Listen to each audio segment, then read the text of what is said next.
Bon matin tout le monde. On est mardi le 9, février. Officiellement à 12 semaines depuis hier. Donc justement hier, j'ai pas eu le temps malheureusement de filmer parce qu'on a fait beaucoup de meal prep.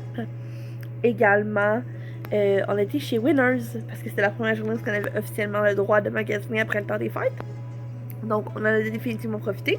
Donc j'ai cuisiné pour la première fois avec mon air fryer que je me suis acheté chez Best Buy durant environ le temps des fêtes. Là, justement, il est tombé à un spécial qui était ridiculement bas, je pense une cinquantaine de dollars, là, donc vraiment pas cher.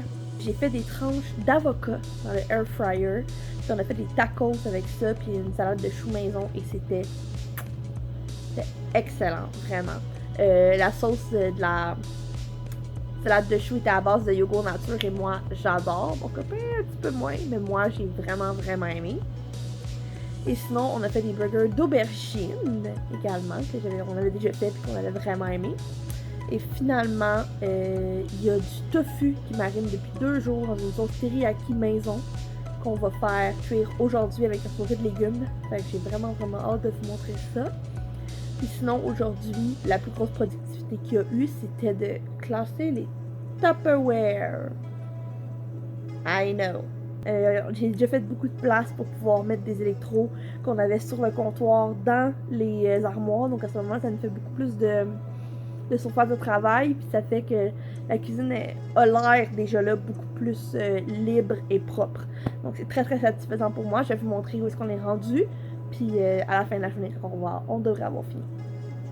Donc voilà tous les plats qui sont abandonnés, qu'on a retrouvés soit sans plat ou sans couvercle. C'est quand même une pas pire quantité, mais c'est rien comparé à la quantité qu'on avait déjà. Tout ce qu'on a décidé de garder est vraiment placé ici. Donc je me suis fait un plaisir de tout organiser ça pour l'instant.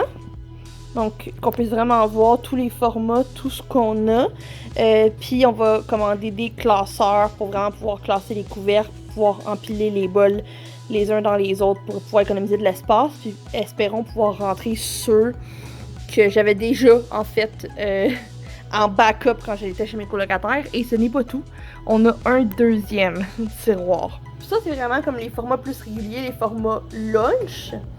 Et par la suite, tous ceux qui étaient des formats plus comme party, des formats souper, grosse collation, tout ça, je les ai mis ici en arrière et j'ai justement rentré les électros qu'on avait de trop. Justement le blender à mon copain qu'on utilise beaucoup moins depuis qu'on a un Ninja qui fait super trop bien le travail.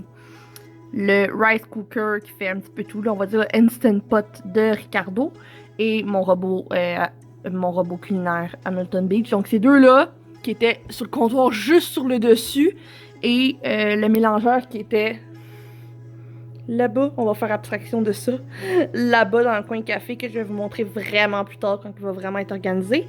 Mais sinon, on a libéré, comme vous voyez là, énormément d'espace sur le comptoir, puis ça fait tellement du bien. Puis ça, c'est des pots maçons qu'on a retrouvés qu'il va falloir organiser et mettre avec les autres en haut là-bas, comme si on en avait déjà pas assez. Ça va être effectué également une autre étape. Une autre étape à faire. J'ai passé pas loin d'une heure sur le TikTok de la fille que j'ai vue sur Facebook beaucoup trop souvent. En fait, l'employé de chez Starbucks qui reproduit des drinks qui sont populaires. Je suis coupable de m'avoir ruiné quelques fois puis d'avoir essayé vraiment plein de recettes extravagantes, des menus secrets justement qu'on peut trouver sur internet. Mais ça coûte tellement cher que de pouvoir avoir justement des astuces puis des recettes, j'ai trouvé ça super intéressant. Puis là, ben justement, j'ai passé quasiment une heure à regarder ces vidéos puis ça m'a beaucoup trop donné envie d'en faire un moi aussi. Donc je vais faire devant vous, essayer de vous aider un peu.